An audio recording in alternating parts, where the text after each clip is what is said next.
Yeah, I mean, she played a little bit. She played a little bit more like the game of basketball was being played rather than shooting was happening. So she shot the ball fairly well, but she was involved in a lot of other things on the floor. So from that perspective, it was a really good game for her.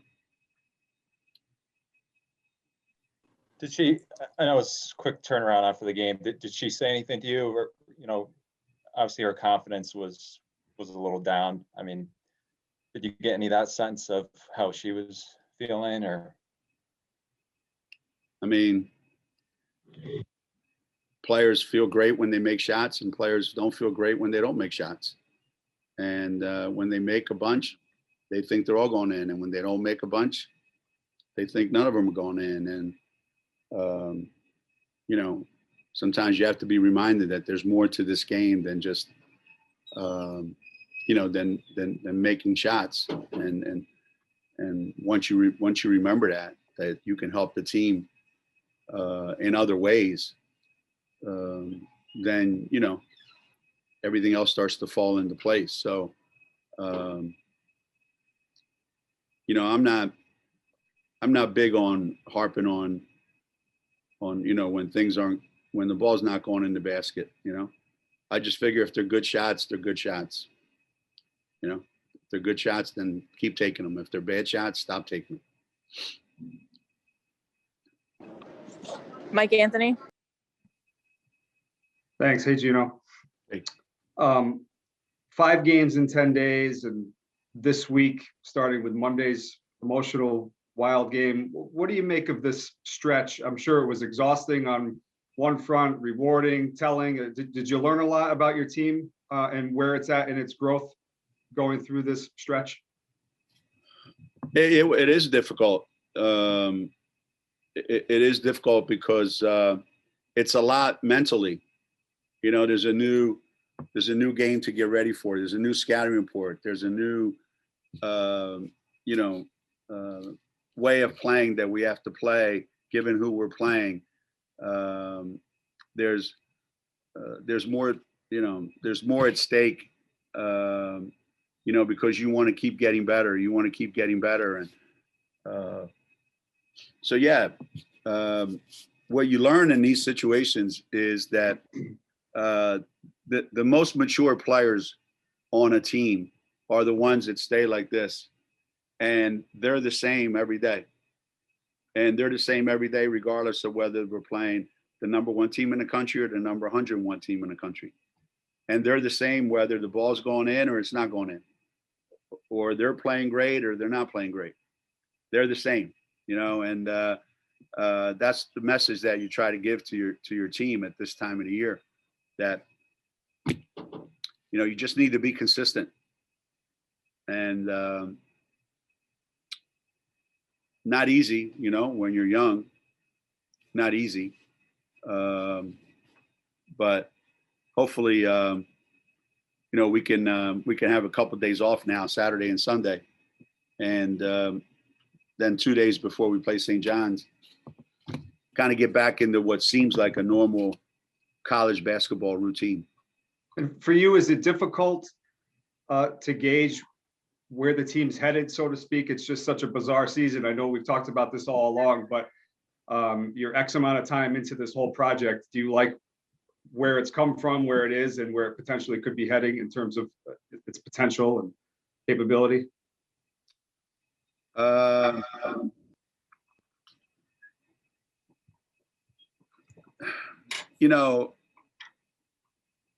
That what's weird about this particular season is that they've been here since August.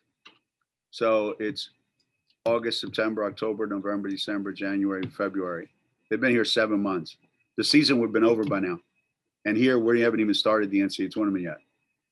So nothing is right. Everything's been a slog. Everything's been a grind.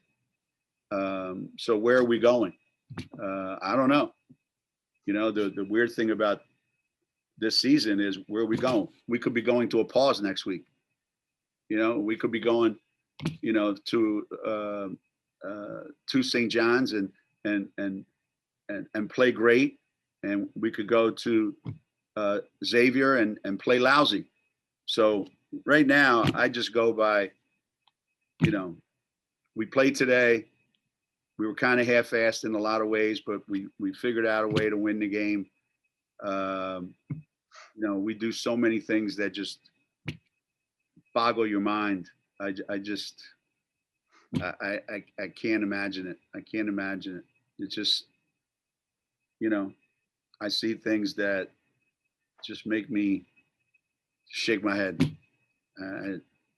So when you see stuff like that and you say, well, which way are you going? I have no idea. No idea. Thank you. Charlotte. Hey, Gino, with Kristen, did you kind of talk to her over the last week, or did you let her sort herself out on the shooting slump and all of that? I had one conversation with Kristen, and you know, it was I don't know who we just played before this game. Seton Hall. Yeah, I had a conversation with her before the Seton Hall game. You know, we sat and talked for about an hour about a bunch of things, and she went scoreless and played lousy. So I think it's better when I don't talk to my players. Let them figure it out themselves, or they probably enjoy talking to other people instead of me. Carl. Gino, what do you think makes a good road team? And obviously you've had more road success than anyone over the past 25, 30 years. And what do you want to see in that respect going forward these next couple weeks? Generally, good road teams are pretty mature. You know, they know what they have to do. They know how to prepare. They know how to travel. You know, they know what the hotel deal is. They know all that, and they prepare accordingly. And they understand that the other team is not going to, you know, just roll over because Connecticut's in town. So they take it serious. So the best road teams are the ones that treat every game like it's a game against the number one team in the country. Does that happen all the time? No, but that's generally what makes really good teams. When you have mature leaders and you have mature players. That's been my experience. And I hope that these next, you know, 4 games that we play, I hope we get to play them all, number one. And I hope that we build some momentum during all 4 of those. Speaking of number one, do you have any advice for the Associated Press voters that will be voting on Sunday night?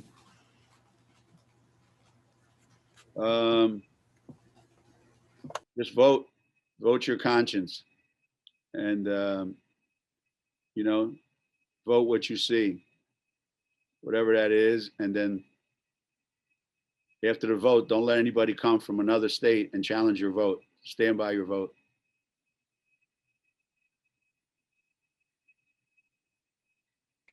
Sean. Another slow start, you know, for you guys after started slow against Seton Hall, and then kind of again tonight with some turnovers in that first quarter. What are you looking to try and see this team change early in these games to get out to some quicker starts? What needs to change for them to kind of break this habit of a few slow starts in a row now?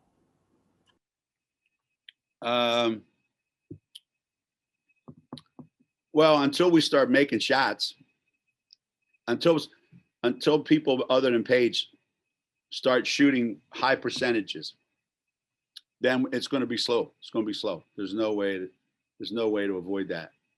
You know, we have a lot of we have to work really, really hard to get open shots.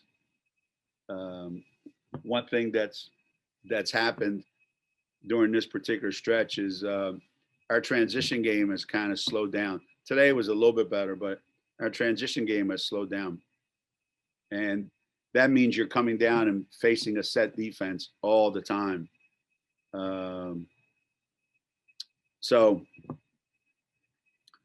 what's going to change from having a slow start? I don't know. When we come down and shoot 10 for 11 in the first quarter, whenever that is. And on Kristen, she took a lot of jumpers today, 9 threes, I think. In terms of her on offense, what's that balance you're looking for? Are you looking for her to be more of a shooter, more of a slasher? What's that balance you're looking for her to kind of settle into? I think, a lot of it depends on what the defense is doing. Georgetown pretty much sat in a zone the entire game. So there were a lot of wide open shots for Kristen. And she made her share of them. She got in the lane a few times. Paige found her on a couple out of bounds plays, which was good. I think you have to sometimes, the defense is going to dictate what kind of shots you're going to get. And you got to be able to make the ones that the defense is going to give you,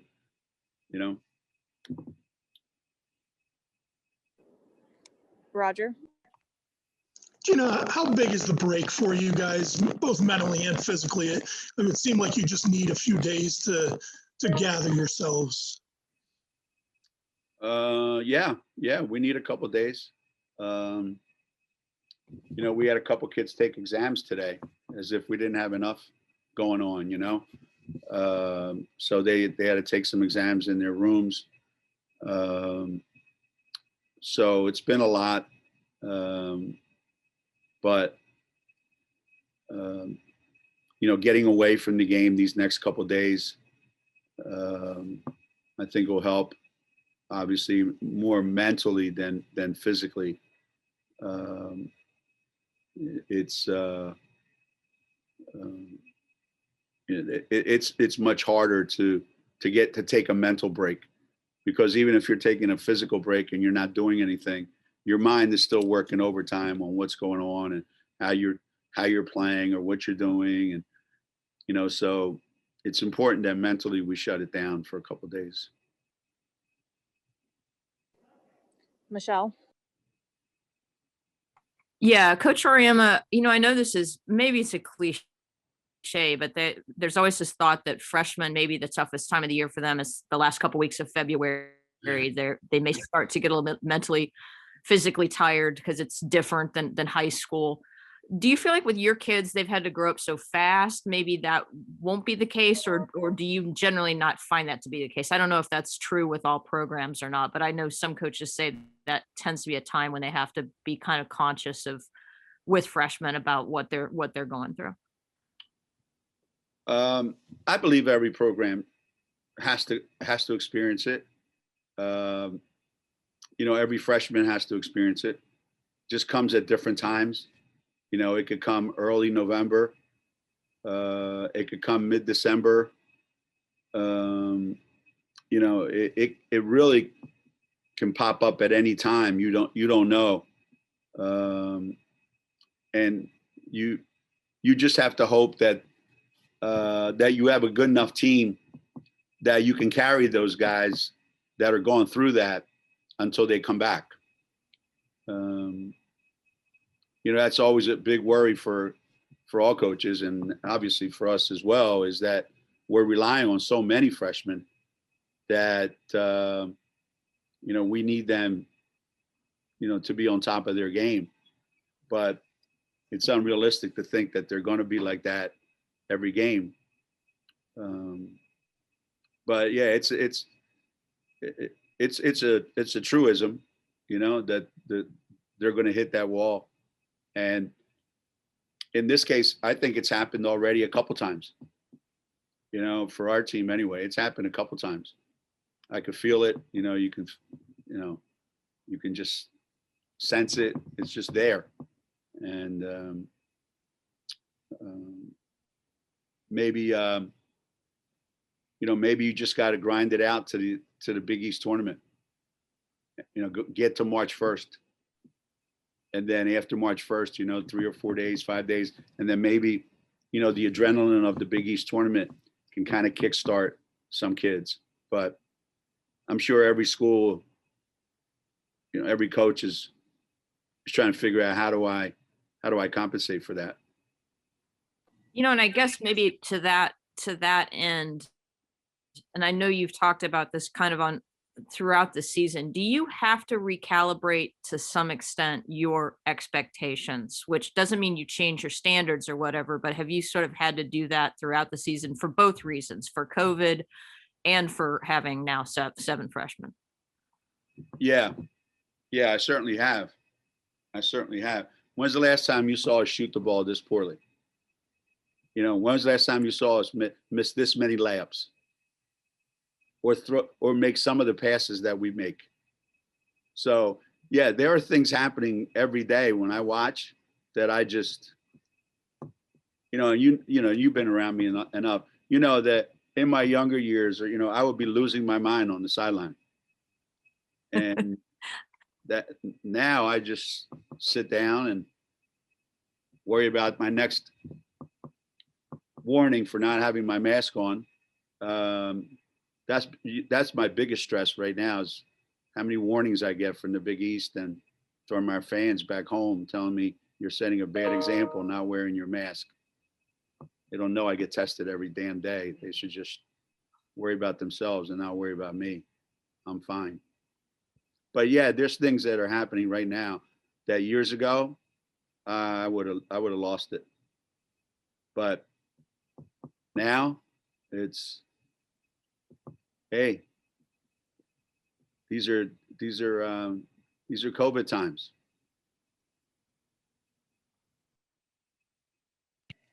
Roger. Along the same lines of Michelle's question about the freshmen, can there be freshman anomalies? I mean, someone like Paige that just doesn't hit that wall or stumble. I mean, Maya, in a lot of senses, never really stumbled as a freshman, right? I think a lot of it depends on how many other really, really good players are on your team and your personal makeup and what you're used to doing. And are you having the kind of success that you're used to having? So if you're a freshman and you're on a really good team and your role is like, this is what I do. This is how I play. And I'm actually getting the same things accomplished now that I was in high school. Yeah, those kids aren't affected by it at all. Not at all. But if you're not on a team with a lot of great players in and a lot's being asked of you and you have to deliver every single night as a freshman, that's a difficult task. And Paige doesn't show it, but it's happened to her already, and it's happening maybe right now. But she doesn't let on to it. You'll never know. She doesn't show it, but I'm sure she's going through it. When you have to take 25 shots some nights to win a game, it's not a great place to be in. I wonder if you could just both share your thoughts on what the recent experience of 5 games in 10 days has been like, and particularly the experiences of this week. What do you feel like you learned about this team recently as it applies to like where you are moving forward, how everything is actually coming along? Well, these stretch of games has been like physically taxing and mentally taxing. So we're looking forward to the 2 days off. But with this team, like during these games, I feel like we're getting a flow and everybody's, learning their roles and playing to the best of their ability, really. And I think we're pretty good when things are flowing great defensively and offensively. Okay, Steve, Paige, you want to go ahead? Paige, we just want to follow up at all just on what you may have learned about the team recently. through this stretch? Yeah. I mean, playing 5 games in 10 days is really hard, especially with the caliber of teams that we've been playing. Ever since the Arkansas game, we've been playing really tough teams. So just mentally pushing through it and physically pushing through it. I think our team showed a lot of resilience and strength. A lot of these games weren't easy coming into, especially South Carolina games, and the games after that. Just of course, the tough battle against South Carolina was hard, and then having games after that with no breaks really is hard as well. But I think just the way we fought through it and the way we just mentally and physically just battled those challenges was really important for our team. Thank you. All right, Steve, you're up. Kristen, how Gino said this was your best game in a while. How good did it feel to have this kind of game? Felt really good. Felt good just to see the ball go in a couple times. I've really been struggling a little bit shooting the ball and just getting into a good groove. But I'm very thankful for my teammates because they've had my back since I've been off, and they've been very encouraging and just helping me stay positive. So I appreciate them for that.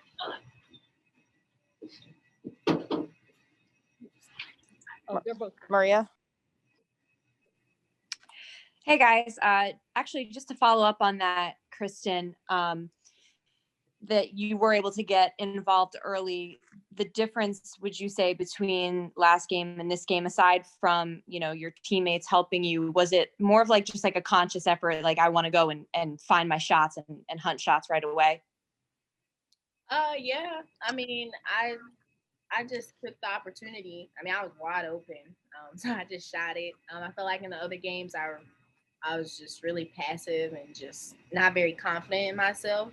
So I just went into this game, telling myself like, here we go, we're in it. So that's what happened, and some shots went in.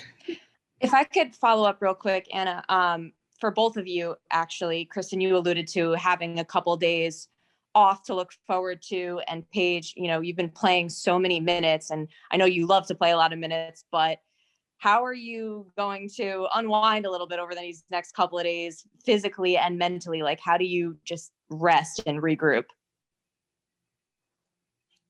Well, is it just a break from basketball? Is that like the main thing? TV shows, I'm just gonna chill, get some good food,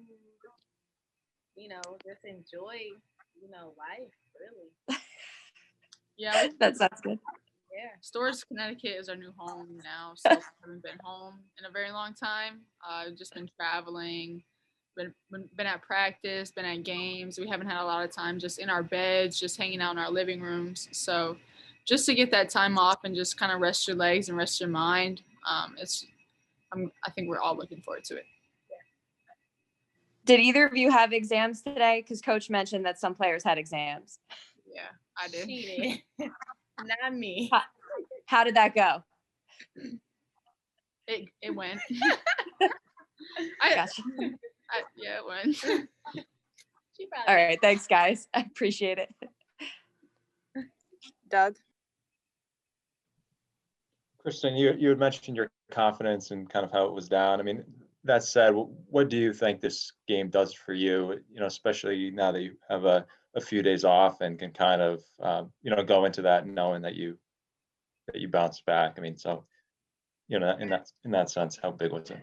It would have been very sucky if I would have played horrible in this game and then had 2 days to just sit on it. So I'm happy that I got to go out on a bang and just take this time to get my mind right, get my body right, rest up, and just looking forward to practice on Monday. Gino mentioned he had talked to you before that last game. I mean, did you talk to anyone else specifically just about your slump, or how do you handle it from that perspective, or do you just prefer not to talk to anyone about it? I mean, I have a circle, I talk to my teammates, my family, my parents, the people that's closest to me, they help me stay positive, like I said before, and just constantly encouraging me. But at the end of the day, it's they're not out there on the court with me. So, I have to gotta grow up and figure things out on my own. And I'm constantly growing and constantly working on my mindset. And it paid off today.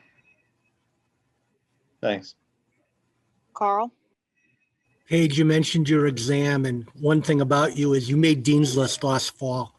Who stressed the importance of academics through your life, and how much pride do you take in it in being successful in the classroom? Yeah, my parents have always been really hard on me. They've always been proud of my basketball accomplishments, but they've always pushed my school accomplishments first. And they've always told me that it's student athlete, not athlete student. Sometimes I disagree, but they've just kind of pushed it on me. So that's just kind of like, I took pride in that, definitely for sure. Just trying to get the best grades that I can get. Yeah. Do you get annoyed if there are people out there that think you're just a basketball player? Yeah. Not even in school, just on social media, just using my platform. And yeah, I mean, there's a lot more to athletes than just whatever the ball we're using, whether that be our voices, what we do in school, what we do off the court. So yeah, I mean, it is pretty annoying when people just try to single us into sports. Thank you. Roger? Paige, after last game, Coach was asked to kind of compare you to other freshmen that UConn has had. And he said, I don't really see a good comparison there, but what I see is the way you're taking this team and leading it the way Diana Taurasi did in 2003 as a junior, when there were no All-Americans around her, returning All-Americans. First of all, how do you accept praise like that or comparisons like that? And how are you handling all this with being expected to do so much? Do you just rely on teammates or something? Yeah, I try not to pay attention to that stuff at all. A lot of people have different opinions of different things, but the only thing I really focus on is what my team, my coaches, and my teammates need me to do. I just try to fulfill the role that they want me for that game, they need for that practice, or anything that they need. I'm just trying to focus on that. And I don't try to live in the past, and just try to focus on now and the future and what I want to keep getting better at for the team. And whatever that may be, that's just what I'm focused on. Michelle? Yeah, if I could maybe follow up on that a little bit with both of you. This program has more great players than really much any other program. And there's a lot of them are still playing. They're in the news. Obviously Sue's 40 years old and still playing. How much do you guys ever think about that legacy part, or is that just something we think about as media? I mean, do you guys are just out there playing? We're this year's UConn team. We're not thinking about everything we carry from, 25, 30 years ago of the program. Because I know that might be hard to do, but do you ever think about it, or is it really you stay in the moment? It's a great question.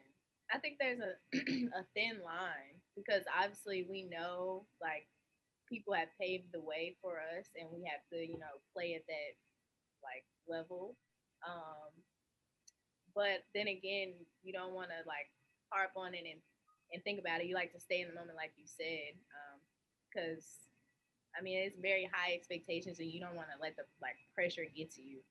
But it is in the back of our mind at all times. Yeah, it's just there's a UConn level of expectations and everything, and they're always high. And that's been that way since Coach got here for like 36 years. But each team has different things that they're excellent at. So we can't focus on, this team from 1999 was really good at this, or this team from 2001 was really good at this. Each team has different great things that they're great at. So obviously the little things and just that excellence and professionalism that they carry in the little things is obviously something that they're going to continue just because of tradition. But every team is different. And so we just have to take it game by game and just stay in a moment, like you said.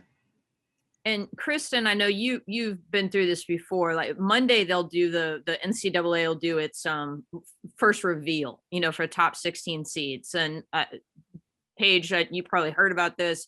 Does this mean anything to players? Do you guys kind of look at that and just say, oh, wow, because that's not necessarily going to be the way it is, but is it kind of a neat gauge? You guys are usually a number 1 seed, but is it an interesting gauge just to see who those top 16 seeds are? Do you guys take a look at that when that happens? I mean, we look at it, but I mean, we don't really pay attention to it for real. Like, it's interesting, Mhm. but we're not gonna like let it, I don't know. Yeah, I mean- you're gonna pay attention to that? No, I mean, we don't really. Our mindset isn't really focused on ranking. It's just getting better each and every game. We know there's a lot of time left in the season. A lot of crazy stuff can happen between any team, especially with COVID. You never know what the season's going to end up looking like. So, I mean, yeah, we don't really focus too much on that stuff. We don't keep it. Thanks. We'll go to Sean and then Roger to finish up. A few back-to-back slow starts for you guys out there in these first quarters. I'm just wondering what you guys think you need to do to kind of buck that trend and get off to some quicker starts. I just think we, need to come out with an aggressive mindset, like constantly. Sometimes I think we, start off a little slow, a little passive instead of coming out and throwing the first punch. And that's just something that we have to, be more conscious about and get better at moving forward. All right, Roger. There's always been this quote unquote mythical freshman wall that everybody runs into at some point, and you seem impervious to that. And we asked Coach about it. He said that he thinks you've probably felt the pressure along the lines, but you just hide it well. I mean, how do you deal with all the pressure you're feeling as a freshman and not hit that wall? Or how do you? I've hit a wall. There was a couple practices that I just wasn't there mentally, and it kind of made me take a few steps back and realize like I need to check back in. And it was a tough time, but I try not to show it on my face and show it in my emotions, just because my team needs me, my coaches need me. I can't be in my own head about things. I just have to stay confident. But the pressure, I try not to focus on it really. Like I said before, I'm just trying to do what my team needs me to do, the coaches want me to do, what my teammates want me to do. And all the other outside noise, it doesn't really matter to me because I'm not focused on anybody else's opinions. I'm not going to be perfect for anybody. Everybody's always going to have something to say. But the voices that I care about, those are the people I'm going to listen to. All right. Thank you, everyone. Have a good one. Thank you. Thank you.